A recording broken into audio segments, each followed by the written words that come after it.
Hello, thank you for checking out my video today. Today's video we're going to assemble the simple 8088 board. So I've got my tools laid out. Hopefully I've got all the pieces I need so I don't have to get up and have long pauses looking for parts. The box came in the mail. I just took off the label. You can see it's still sealed. Got my multimeter, my soldering iron, some tools, all the parts I need. So let's cut it open, see what's in it.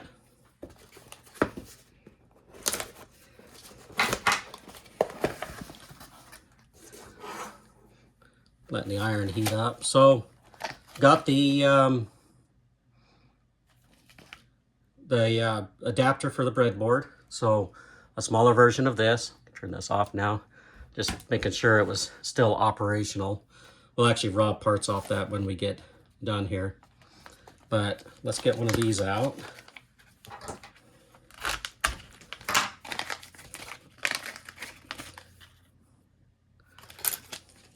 Actually going to make two today, but I'll just do one for the video. And we got our basic, simple board here. So it looks all right. Let's just check it with the multimeter here.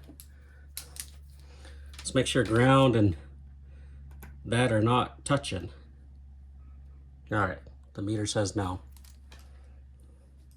So I'm just going to get into soldering this. Hopefully this won't be too boring of a video. Now, you can see I've got my oscillators up here, crystal oscillators.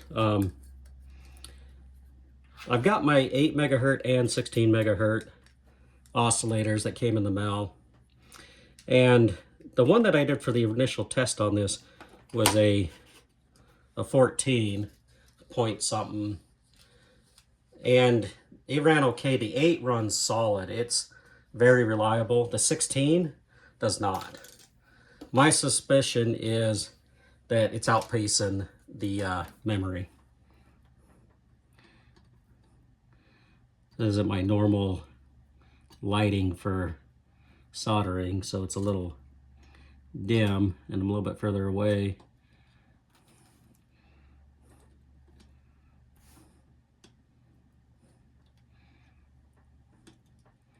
This shouldn't take too long to solder, really. And the whole point of this board is just to have something that runs x86 code, but it's just simple, kind of like an Arduino Nano or something, or like the little Raspberry Pi, smaller versions. My intent for this one is actually to use this probably as a bus controller for an 8086, or at least to experiment with it. So just been kind of tacking all the corners. Hopefully I don't put these in upside down.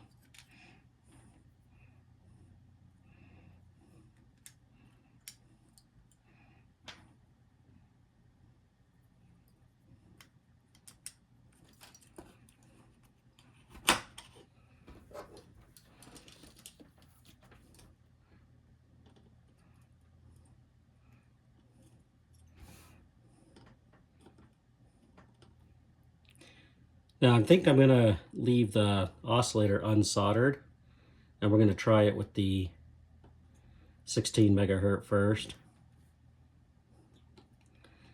and see if it works not soldered. I don't think it will. I mean, I did it on the other board and it would work sometimes, and then it would always crash after a few minutes.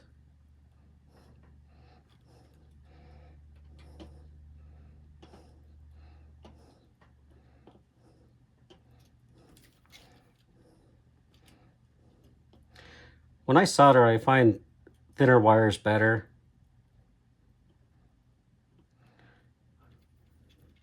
I'm not sure what other people do.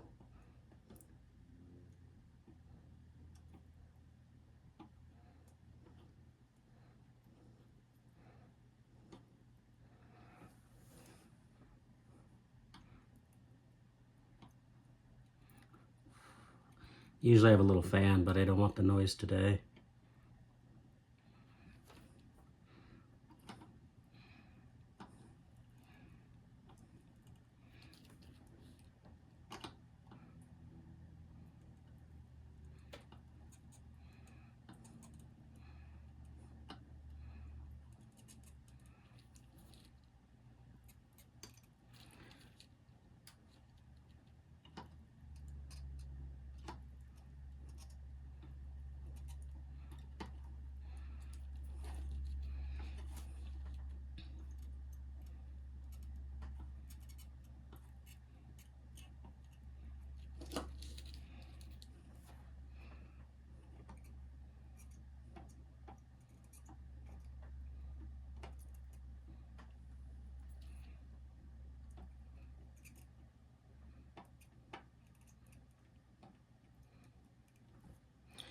So I've been working on another project kind of based on the same idea. So this thing will not boot DOS. It doesn't have enough memory. The interrupt controller is not there, and there's no system timer.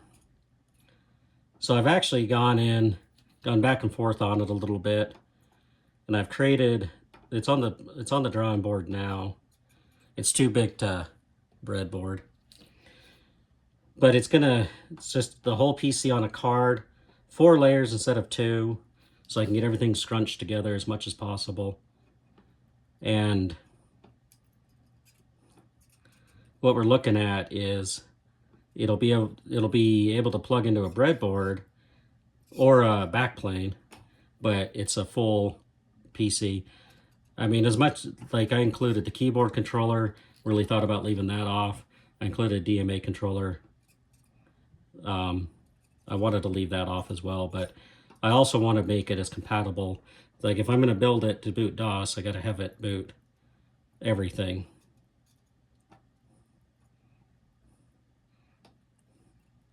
So it's going to be basically like my main motherboard project, but just all on a card. So far it's about 7 by 4 inches big. And then I want to create a 3-slot breadboard adapter so that I can plug it into a breadboard and prototype off the address and data bus, but still have a card slot for the USB controller and the and a screen, VGA card.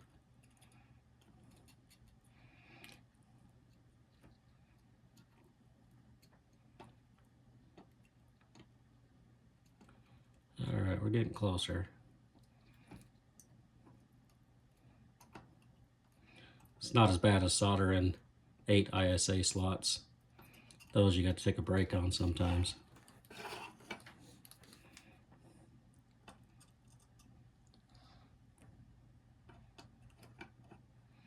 Make sure I got these warm enough that it soaks in. Don't want it cold. On this card, if I prototype with it a lot, I might put a ZIF socket, so I'd have to change the pin out a little. But right now, I'll just pry out the ROM each time. Let me know in the comments if you want a ZIF socket. If I ever make like a production of this, then I could do that if that's what people want. It's kind of hard to do because I'm sitting further back than I normally do with the camera.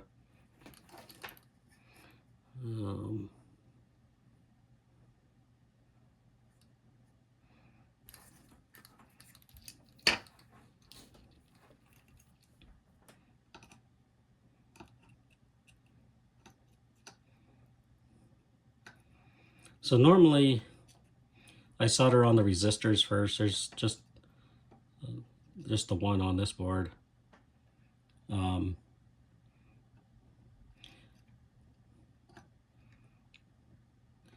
So I'm not too worried about it, but it's easier to put those on when it's flat on the table. But one should be fine.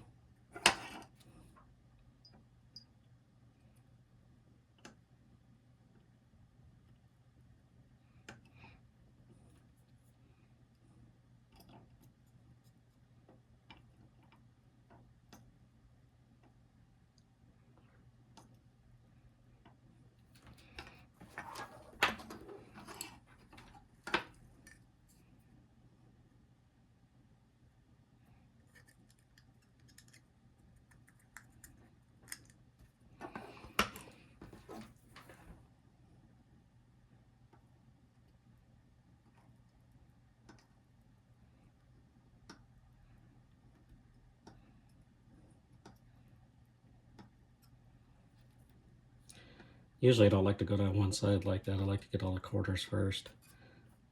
It's not very fun when you've soldered one in and you find out it's raised up by 1/8 of an inch or something on one side.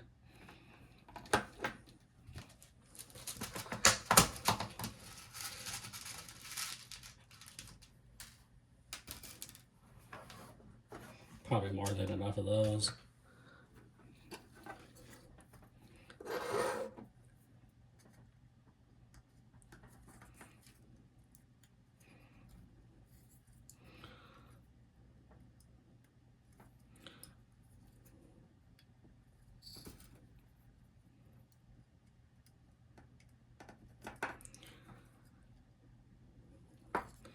So on my main board there, the breadboard, in my earlier videos, there was a V20 processor in there. Right now it's an actual 8088-2. So this isn't like an item that requires only a V20.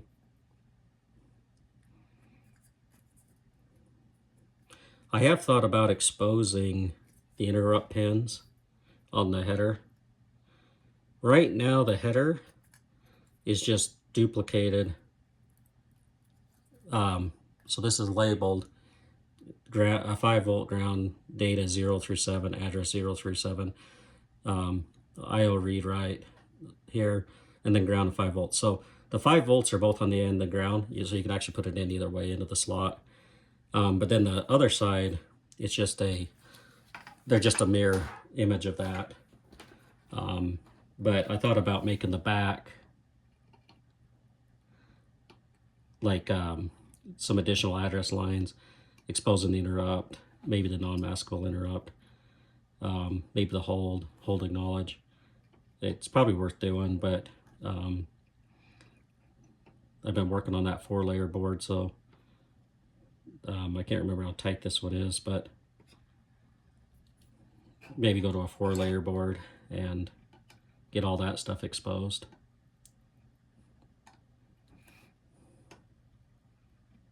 The only thing is, with 32K of RAM, there's really not a lot. I mean, the interrupt controller is nice. You can use hardware interrupts. So with these, I usually put my finger on the top of them so they don't fly away. Last thing I need is these things getting embedded in my keyboards and all over the place.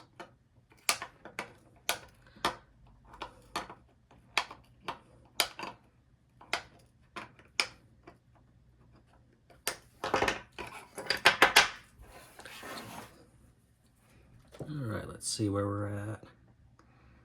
Looks like everything's good. Haven't bridged any pins. So let's get the capacitor off the board. I gotta find where the rest of these are that I have.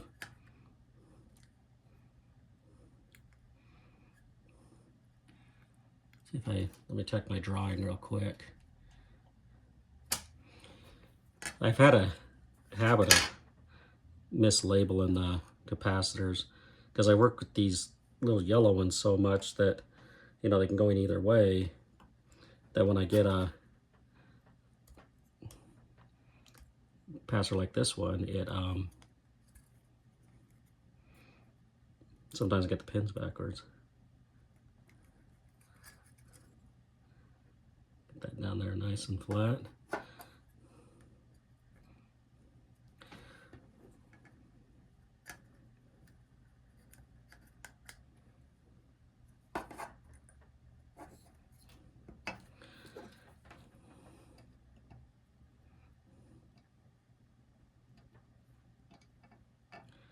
Like I say, I'm gonna leave the oscillator not soldered right this minute because I'll start with the 8 megahertz, but I also want to try the 16. Actually, I'll just solder the 8 in.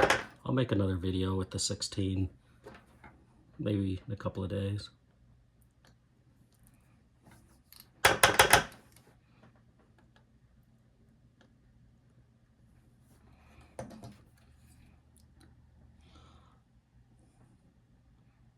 Make sure those really close pins aren't bridged. Alright, I need a 10K ohm.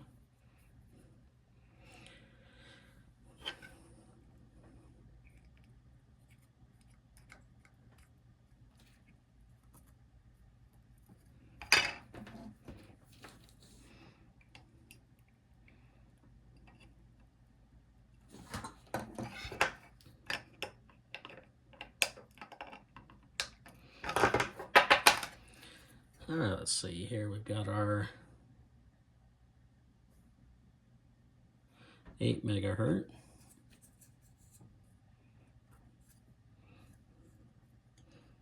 Notice the pins on these are really soft, so they're easy to bend.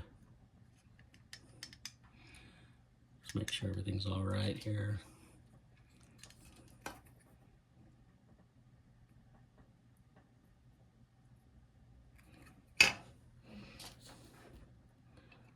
Hopefully I put that in right.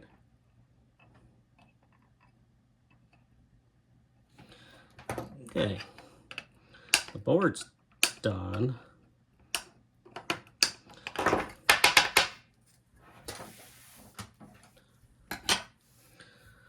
Now we'll do the adapter. So on this, got the little USB-C for power here. If I can get into it. I don't want to bend the pins.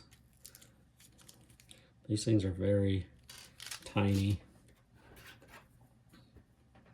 Oh, that's what I forgot was a push button for the power.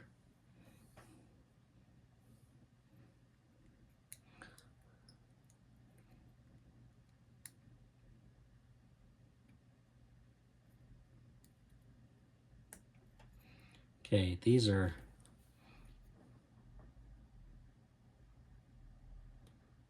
very hard to see down in there.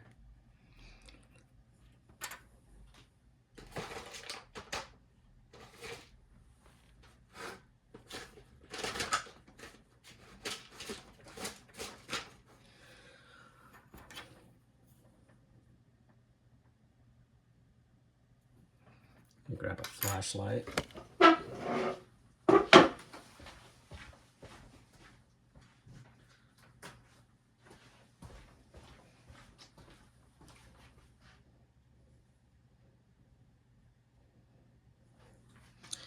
So what I'm looking for is that I got the pins in the little tiny spots there and didn't bend them over. Looks like they're good.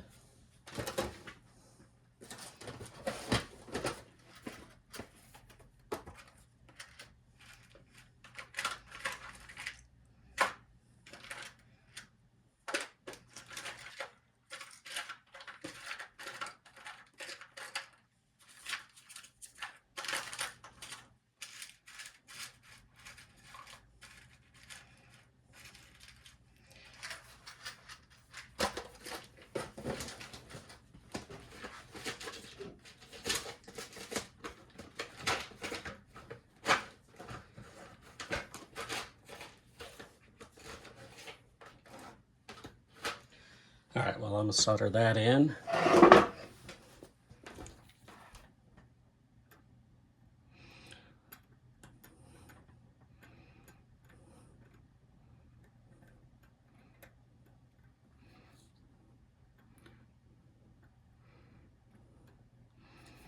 Okay, now on this, it's really just the end spots that need to be soldered.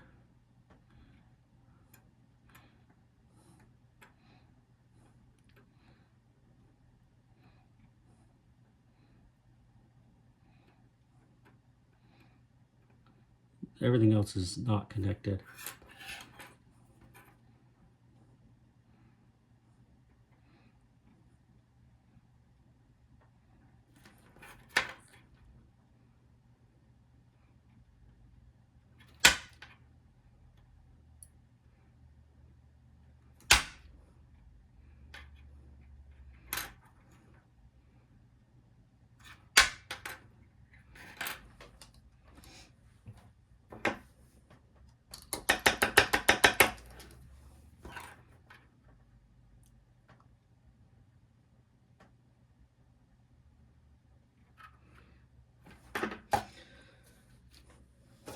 Get the light back here.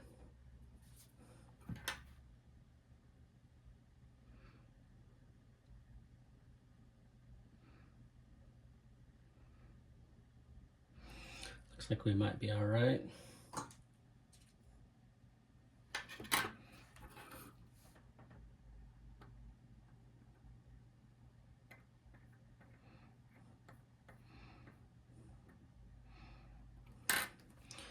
Then we'll just check with our meter again. Make sure nothing's bridged.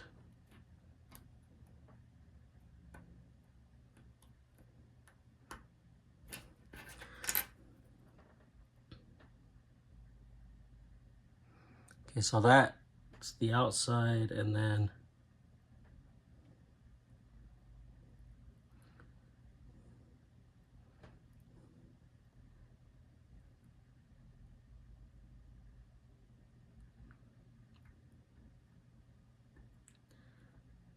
okay, it looks like we haven't bridged anything.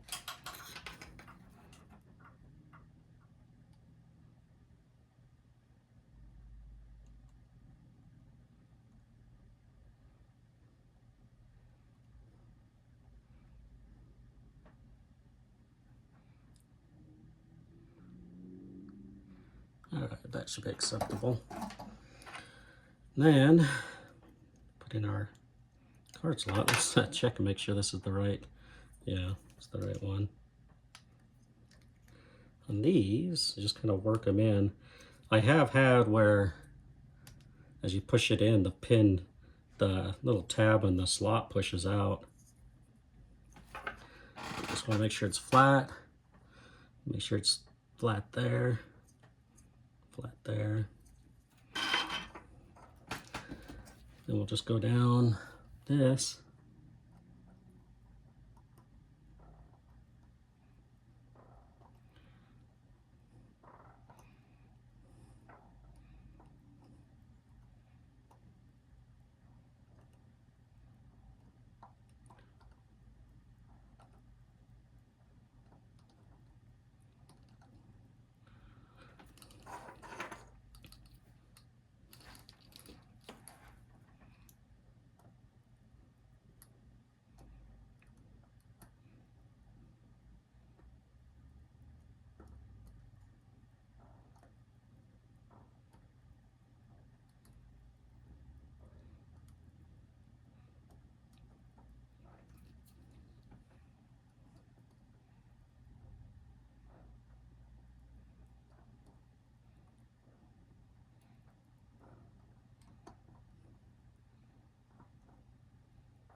Now you always want to do the slot first and then the pin headers. It'd be really hard to solder this with all the pin headers sticking out.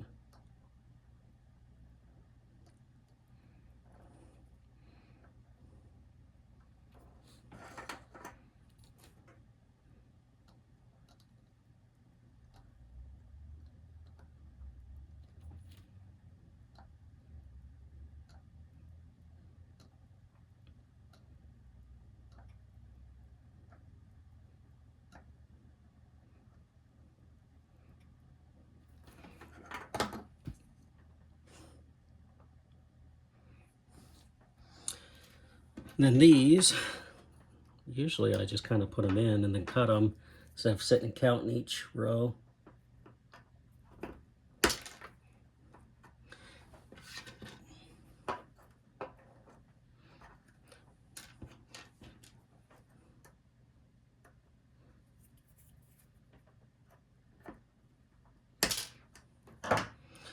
And then on this, what I do, probably time to take this apart.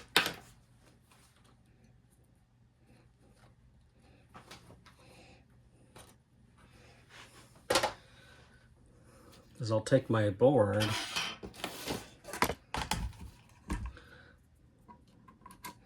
make sure that it's on the board nice and flat. And that way they're not like bent in or don't line up too well.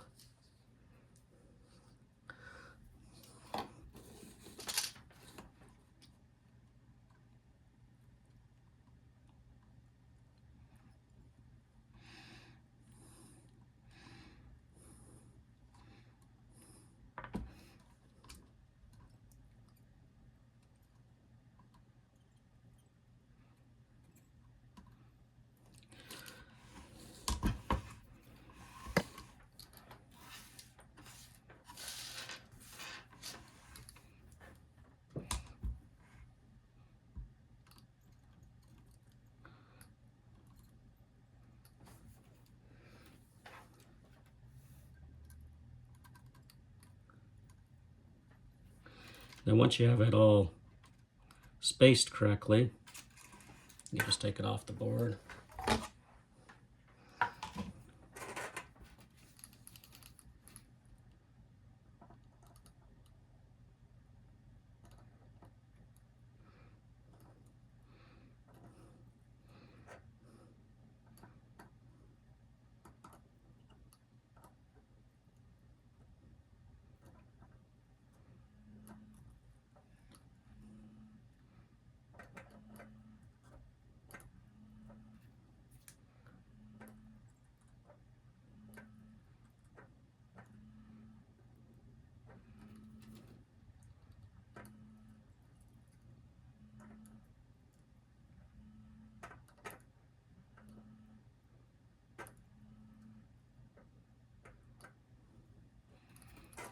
That's all of them on that side. I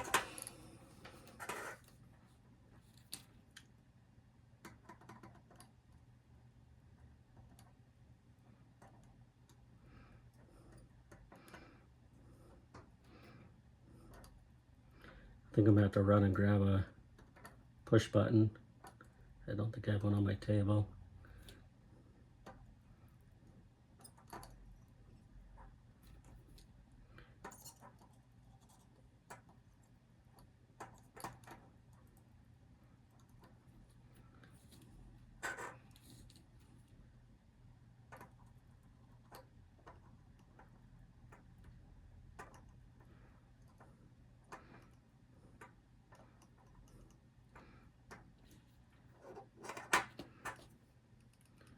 Alright.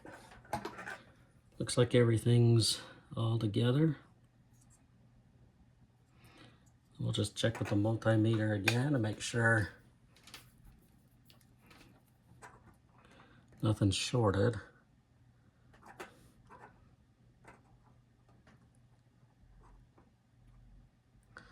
Those pins are... Now on the board I did tie ground and 5-volt together. So now I just need to grab a button.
All right, I guess you can just skip through that part.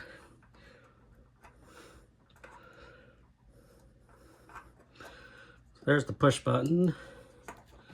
Probably have to prop it up.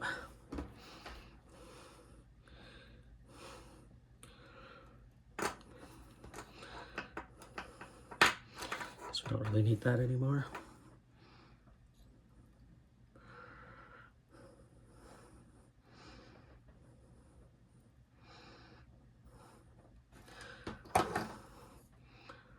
Now, let's just verify this works.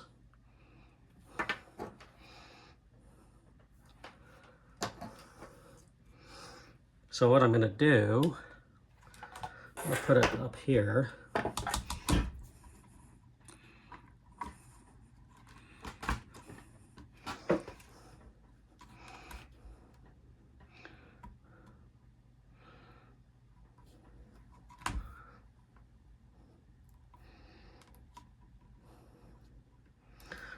Check on the meter again.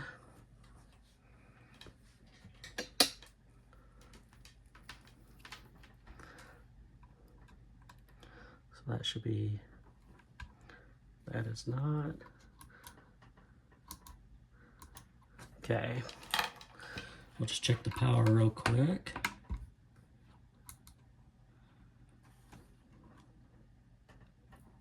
power works. Okay, so now, I'm gonna get this soldering iron away from me.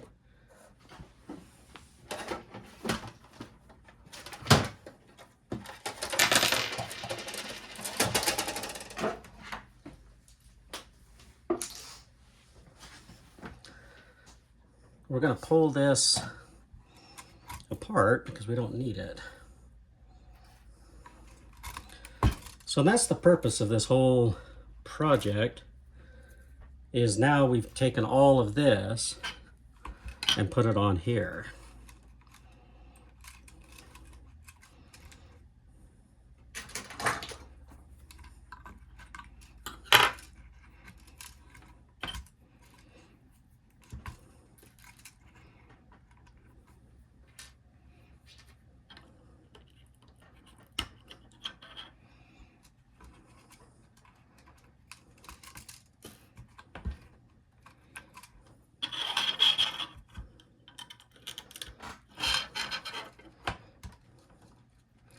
Going for the moment of truth now.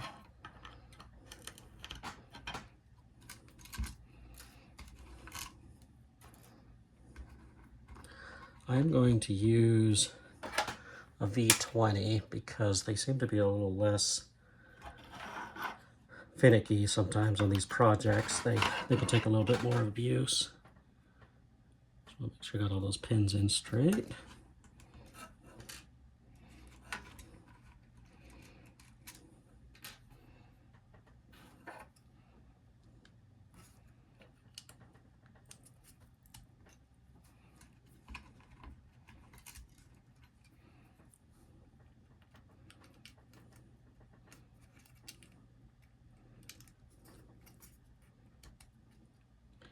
All right, and then LSO4. We'll meter it one more time.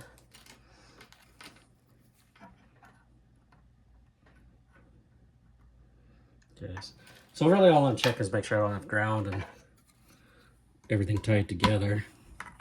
And that's how to look on the board. Now, what we want to do, I just realized I need another chip all of a sudden.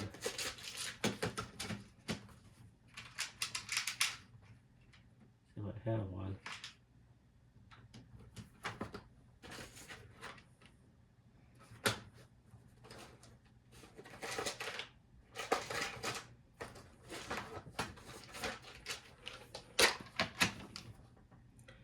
Need an LSO4. Oh, there's one right there.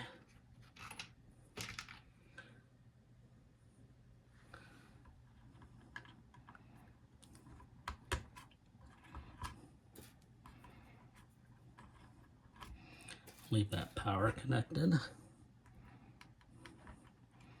sure ground's good. I can actually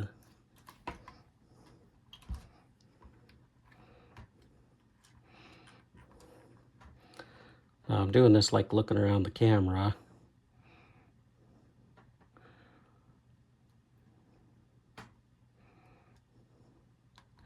Try to remember which one.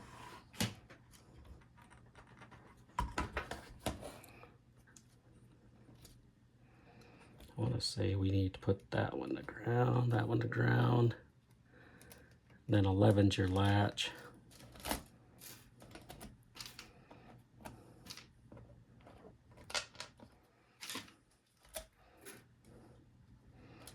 Okay, so now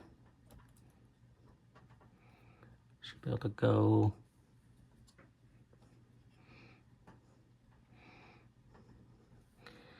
trying to see if I got that right spot.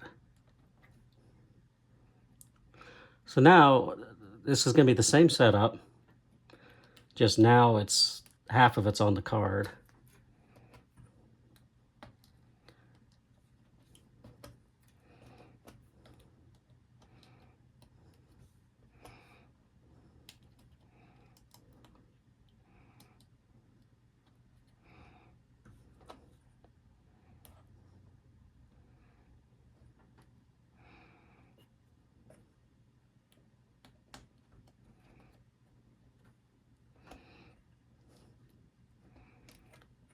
Okay, that's that whole, oh, we need that one.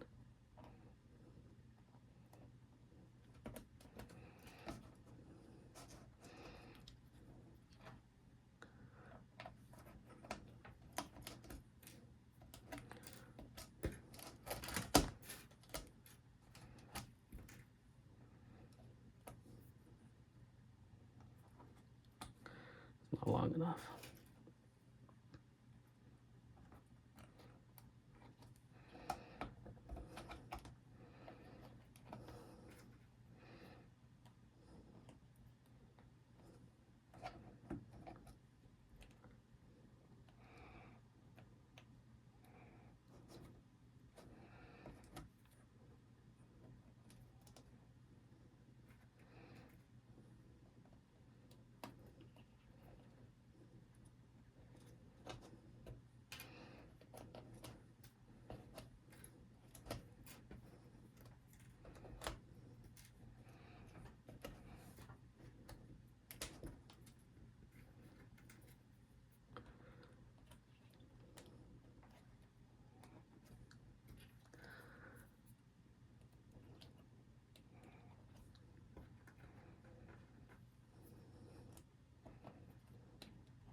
Okay, this should be about everything.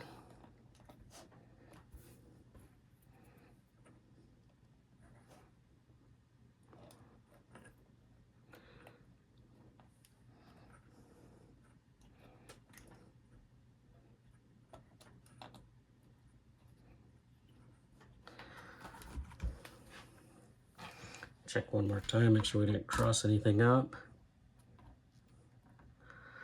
Okay.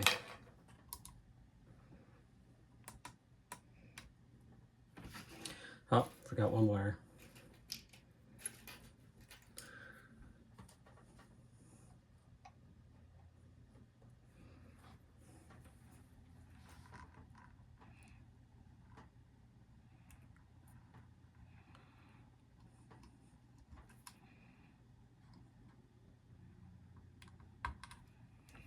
There you go. Worked. That was the moment of truth right there. Very concerned about it not working.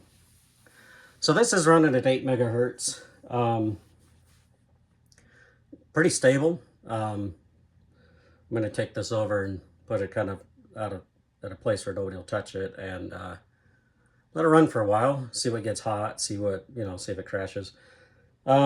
Like I said, I'm going to solder another one together. I'll put the 16 megahertz oscillator in it. It'll run like this a little bit. It'll run twice as fast. But when it was all on the breadboard here, it would crash after a few minutes.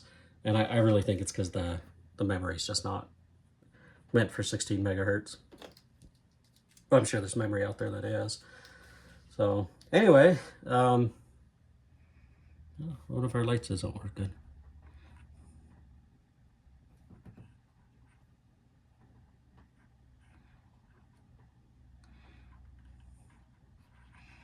Can't remember if that one did work or not in the code.